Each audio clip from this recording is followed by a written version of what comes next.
आज से 2500 साल पहले ऐसे ब्रिलियंट वैज्ञानिक ने जन्म लिया था जिन्हें कुछ लोग भगवान का अवतार और इंसानियत का उद्धार करने वाला भी बोलते हैं। और उस महान इंसान का नाम था गौतम बुद्धा।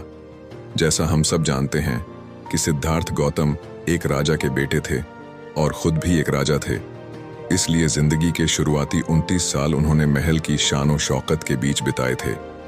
एक दिन जब सिद्धार्थ अपने रथ पर बैठकर अपने राज्य का भ्रमण कर रहे थे, तब उन्होंने एक मरे हुए इंसान को देखा जिसका ऐसा असर सिद्धार्थ के दिमाग पर हुआ कि उन्होंने अपना सारा राजपाट छोड़ संन्यास ले लिया और सच की तलाश में निकल पड़े। दोस्तों, ऐसा कहते हैं कि 6 साल की कठिन तपस्या के बाद भी जब उन्हें कुछ हासिल नहीं हुआ, तब सिद्धार्थ बचपन में जो मेडिटेशन किया करते थे, उस मेडिटेशन के साथ एक पेड़ के नीचे बैठ गए और अपने आप से यह प्रॉमिस किया कि जब तक मुझे मेरे सारे सवालों के जवाब नहीं मिल जाएंगे, तब तक मैं यहाँ से नहीं हिलूंगा, चाहे फिर इसके लिए मेरी जान ही क्यों ना चली जाए। कहते हैं कि 48 दिनों तक गौतम बुद्ध वहीं उस पेड़ के नीचे बैठे रहे और 48 दिनों बाद वैशाख की फुल मून इवनिंग में उन्हें एनलाइटनमेंट मिला। और जिस मेडिटेशन से गौतम बुद्ध को एनलाइटनमेंट प्राप्त हुआ, उसमें मेडिटेशन का नाम है विपासना मेडिटेशन। विपासना मेडिटेशन की बहुत पुरानी टेक्निक्स है। इसका जिक्र आर्गवेद तक में भी किया गया है, लेकिन समय के साथ मेडिटेशन की टेक्निक लुप्त हो गई थी। लेकिन गौतम बुद्धा ने लाइटेंड होने के बाद उन्होंने यह मेडिटेशन टेक्निक अपने डिसाइल को सिखा, उसे पूरे भारतवर्ष में फैलाने को कहा, ताकि ज्यादा से ज्यादा लोग इस मेडिटेशन को जानकर अपने दुख दर्द और मजरी से दूर हो सकें। विपासना मेडिटेशन कितना पावरफुल है, इसका अंदाजा आप यहां से लगा सकते हैं कि कलिंगा वॉर में मारे गए लाखों लोगों को देखकर सम्राट अशोक के और गिल्ट की कोई सीमा न थी। तब एक बुद्धिस्ट ने सम्राट अशोक को विपासना मेडिटेशन करने की सलाह दी। और दोस्तों, ऐसा कहते हैं कि इसके बाद सम्राट अशोक की लाइफ हमेशा के लिए बदल गई। और जिस अशोक ने कलिंगा वॉर में लाखों लोगों को मारा था, उस अशोक ने अपने राज्य में जानवरों तक को मारने पर बैन कर दिया। सम्राट अशोक विपासना मेडिटेशन से इस तरह से प्रभावित थे कि उन्होंने 8 बुद्धिस्ट मंक को दुनिया के अलग अलग कोनों में भेजा, ताकि पूरी दुनिया के लोग विपासना मेडिटेशन सीख सकें। अब विपासना मेडिटेशन बाकी के सारे मेडिटेशन से इतना अलग क्यों है, और ऐसा क्या है जो इस मेडिटेशन को इतना पावरफुल बनाता है? तो देखो, हमारे दिमाग में बचपन से बहुत सारी मेमोरीज, अच्छे बुरे इमोशंस, हमारी दबी हुई इच्छाएं, इम्पल्स सब स्टोर होते रहते हैं। और ये सारी चीजें सबकॉन्शियसली हमारे पूरे बिहेवियर, इनफैक्ट हमारी पूरी लाइफ को कंट्रोल करती हैं और हमें इसका पता तक नहीं होता। फॉर एग्जाम्पल, सपोज हम किसी इंसान पर बहुत ज्यादा यानी कि हद से ज्यादा ट्रस्ट करते हैं, और जब ऐसा इंसान हमारा ट्रस्ट तोड़ता है, cloaked in the luxuries of a palace, destined to rule a vast kingdom. This prince, Siddharth Gautam, lived a life many could only dream of, yet his spirit yearned for understanding the truths of human existence. As Siddharth roamed his kingdom, a sight of a deceased person stirred deep questions within him. This pivotal moment drove him to abandon his royal duties and luxuries to seek the truth about life and suffering. He embarked on a journey, not just across lands, but deep into the recesses of his own soul. For 6 years, Siddharth endured rigorous penance and severe ascetic practices. Despite his efforts, enlightenment eluded him. Exhausted and disillusioned, he chose a different path. Seated beneath the shade of a Bodhi tree, he engaged in the meditation he practiced as a child, vowing not to rise until he found the answers he sought. For 48 days, he sat in meditation, delving deeper into his mind and spirit than ever before. On a full moon night of Vaishak, enlightenment dawned upon Siddharth Gautam. He became the Buddha, the awakened one. The technique that guided him to enlightenment was Vipassana meditation, an ancient method so powerful yet simple, focusing on the nature of impermanence, suffering and egolessness. Scene script: Vipassana meditation stands out due to its simplicity and profound impact.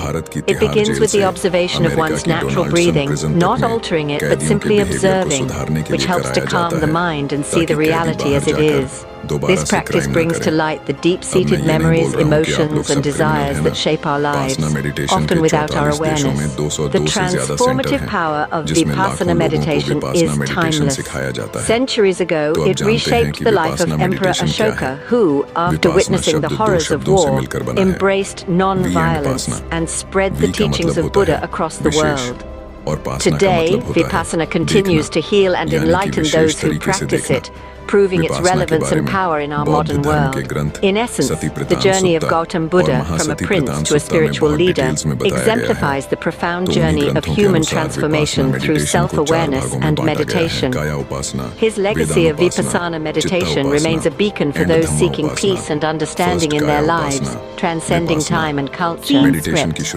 Why do we often find ourselves at the mercy of our emotions? Consider a moment when a surge of anger or a wave of joy swept over you.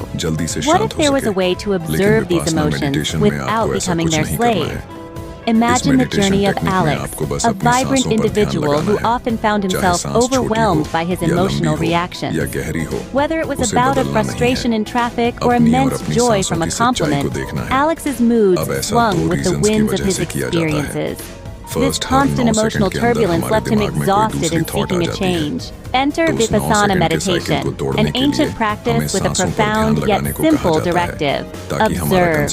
This technique teaches practitioners to watch their physical and mental sensations without attachment, understanding that all experiences are transient. Initially, Alex struggled. Sitting in silence for extended periods was a battle against restless thoughts and discomfort. But as the days turned into weeks, something shifted. The practice of observing sensations, which he once deemed a Herculean task, began to unveil its wisdom. By simply noticing his breath, the sensations in his body, and the flurry of his thoughts without reacting, Alex discovered a space of calm. This space was not emptiness, but a rich canvas of awareness. In this realm, anger, joy, and all forms of sensation presented themselves and dissolved without the turmoil of his previous reactions. Alex learned a vital truth through Vipassana. He was not his thoughts nor his emotions. They were merely visitors, coming and going. Through this practice, Alex transformed his relationship with his mind. He no longer felt like a puppet yanked by the strings of his emotions. Instead, he stood firm, a compassionate observer of his internal world. Vipassana meditation, therefore, is not just about coping with the immediate storms of life, but understanding the very nature of these storms. It teaches that pain and pleasure are not permanent, and that peace comes from our responses to them, not from the experiences themselves. In conclusion, Vipassana meditation offers more than just emotional control. It provides a lens through which we can view our lives with clarity and equanimity. By observing without attachment, we learn the dance of coming and going. And in this dance, we find freedom from the chains of reactionary living. In essence, Vipassana teaches us to meet each moment with a quiet mind and a resilient heart, allowing us to navigate the complexities of life with grace and poise. Nothing more. और अगर आपने इस तरीके की site develop कर ली, तो सबसे पहले तो आपकी क्यूरियोसिटी बहुत ज्यादा बढ़ जाएगी। दूसरा, आपका दिमाग जीरो थॉट्स यानी कि थॉटलेस स्टेज की तरफ बढ़ना शुरू कर देगा, क्योंकि एक टाइम पर या तो आप किसी चीज को ऑब्जर्व कर सकते हैं या उसके बारे में सोच सकते हैं। आप दोनों काम एक साथ नहीं कर सकते हैं। तीसरा काम जो आपके साथ होगा वो यह कि आपकी ऑब्जर्वेशन पावर इतनी बढ़ जाएगी कि आप हर चीज में बस उसका सच देख पाएंगे, चाहे फिर वो आपके इमोशंस हो, दो लोगों की बातें हो या दुनिया की कोई और चीज, आपको बस हर चीज में उसकी सच्चाई दिखने लगेगी। और यही विपासना का सही मतलब भी है।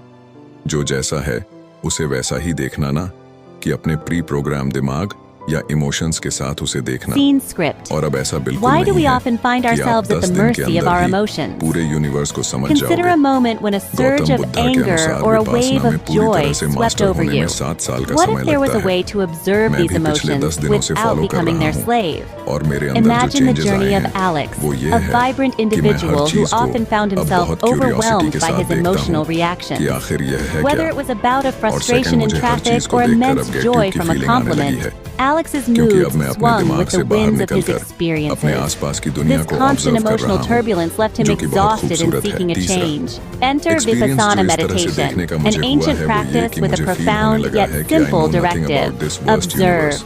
This technique teaches practitioners to watch their physical and mental sensations without attachment, understanding that all experiences are transient. Initially, Alex struggled. Sitting in silence for extended periods was a battle against restless thoughts and discomfort. But as the days turned into weeks, something shifted. The practice of observing sensations, which he once deemed a Herculean task, began to unveil its wisdom. By simply noticing his breath, the sensations in his body, and the flurry of his thoughts without reacting, Alex discovered a space of calm. This space was not emptiness, but a rich canvas of awareness. In this realm, anger, joy, and all forms of sensation presented themselves and dissolved without the turmoil of his previous reactions. Alex learned a vital truth through Vipassana. He was not his thoughts nor his emotions. They were merely visitors, coming and going. Through this practice, Alex transformed his relationship with his mind. He no longer felt like a puppet yanked by the strings of his emotions. Instead, he stood firm, a compassionate observer of his internal world. Vipassana meditation, therefore, is not just about coping with the immediate storms of life, but understanding the very nature of these storms. It teaches that pain and pleasure are not permanent, and that peace comes from our responses to them, not from the experiences themselves. In conclusion, Vipassana meditation offers more than just emotional control. It provides a lens through which we can view our lives with clarity and equanimity. By observing without attachment, we learn the dance of coming and going, and in this dance, we find freedom from the chains of reactionary living. In essence, Vipassana teaches us to meet each moment with a quiet mind and a resilient heart, allowing us to navigate the complexities of life with grace and poise. Changed the world. Imagine a young prince, cloaked in the luxuries of a palace, destined to rule a vast kingdom. This prince, Siddhartha Gautama, lived a life many could only dream of, yet his spirit yearned for understanding the truths of human existence. As Siddhartha roamed his kingdom, a sight of a deceased person stirred deep questions within him. This pivotal moment drove him to abandon his royal duties and luxuries to seek the truth about life and suffering. He embarked on a journey not just across lands, but deep into the recesses of his own soul. For 6 years, Siddhartha endured rigorous penance and severe ascetic practices. Despite his efforts, enlightenment eluded him. Exhausted and disillusioned, he chose a different path. Seated beneath the shade of a Bodhi tree, he engaged in the meditation he practiced as a child, vowing not to rise until he found the answers he sought. For 48 days he sat in meditation, delving deeper into his mind and spirit than ever before. On a full moon night of Vaishak, enlightenment dawned upon Siddhartha Gautama. He became the Buddha, the awakened one. The technique that guided him to enlightenment was Vipassana meditation, an ancient method so powerful yet simple, focusing on the nature of impermanence, suffering, and egolessness. Scene script: Vipassana meditation stands out due to its simplicity and profound impact. It begins with the observation of one's natural breathing, not altering it but simply observing, which helps to calm the mind and see the reality as it is. This practice brings to light the deep-seated memories, emotions, and desires that shape our lives, often without our awareness. The transformative power of Vipassana meditation is timeless. Centuries ago, it reshaped the life of Emperor Ashoka, who, after witnessing the horrors of war, embraced non-violence and spread the teachings of Buddha across the world. Today, Vipassana continues to heal and enlighten those who practice it, proving its relevance and power in our modern world.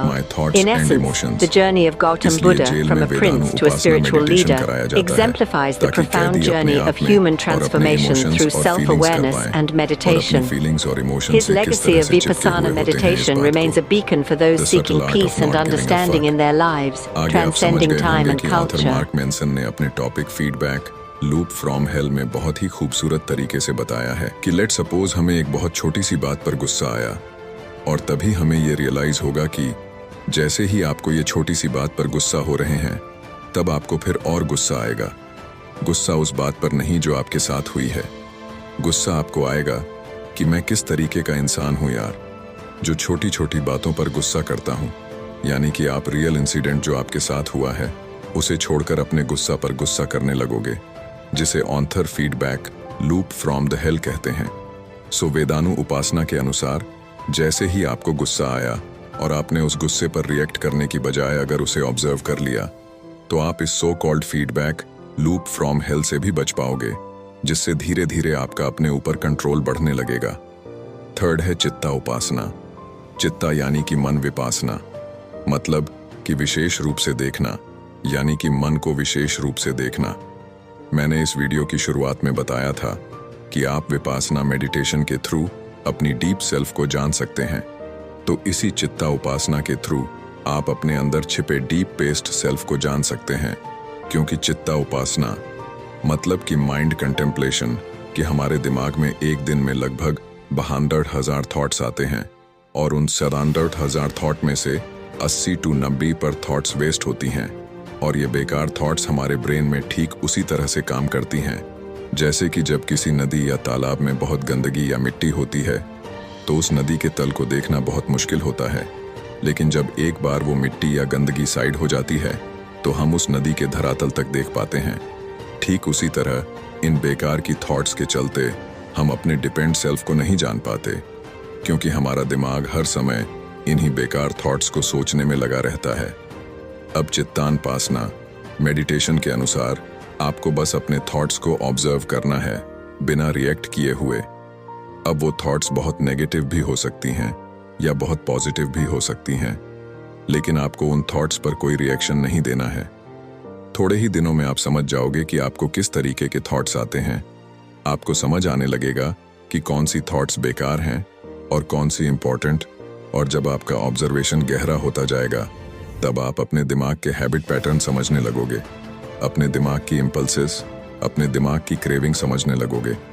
देखिए, इन सब thoughts को भी आपको बस observe करते जाना है और धीरे धीरे यह सारी थॉट्स आपके दिमाग से खत्म होने लगेंगी और आपको समझ आने लगेगा कि even I am not my thought. जब आपका ऑब्जर्वेशन बहुत गहरा हो जाएगा तब आप एकदम शून्य की स्टेज में पहुंच जाओगे, जहां पहुंचने के बाद आपकी लाइफ में चमत्कार होने शुरू हो जाएंगे। फोर्थ है धर्मानुसार, यानी कि धर्म और विपासना, यानी कि विशेष रूप से देखना, यानी कि धर्म को विशेष रूप से देखना या उसकी ट्रू फॉर्म में देखना। यहाँ पर बुद्धा ने जो टीचिंग्स दिए हैं उसे ठीक से ऑब्जर्व करने को कहा है। अकॉर्डिंग टू बुद्धिज्म, इनलाइटनमेंट पाने के लिए बुद्धिस्ट को बहुत सारे रूल्स एंड रेगुलेशंस फॉलो करने होते हैं। जैसे कि बुद्धिज्म में इनलाइटनमेंट पाने की 7 मेन स्टेजेस होती हैं। Mindful investigation of the nature of reality energy, Joy of rapture relaxation और ट्रैंक्विलिटी कंसंट्रेशन एंड इनिमिनी। लेकिन इनलाइटनमेंट के लिए सनातन धर्म में 8 स्टेजेस होती हैं। यम नियम, आसन, प्राणायाम, प्रत्याहार, धरना, ध्यान और समाधि। और इन स्टेजेस के अलावा काफ़ी योग होते हैं, जैसे कि भक्ति योगा, कर्म योगा, जिन्हें फॉलो करके एक इंसान एब्सोल्यूट में विलीन हो सकता है। ऐसे ही अलग अलग धर्म के अपने अलग अलग रूल्स एंड रेगुलेशंस होते हैं। इस बात से मुझे स्वामी विवेकानंद के जीवन की एक घटना याद आ गई। उनसे एक बार किसी ने पूछा कि Swami ji, what is religion? तब उन्होंने कहा कि रिलीजन इज द रियलाइज। जिस भी धर्म को आप फॉलो करते हो, क्या आपने उस धर्म को रियलाइज किया है? क्या आपने उस धर्म को खुद से एक्सपीरियंस किया है? जिस दिन आपको ये रियलाइज हो जाएगा उस दिन आपको हर रिलीज एक जैसे लगने लगेंगे।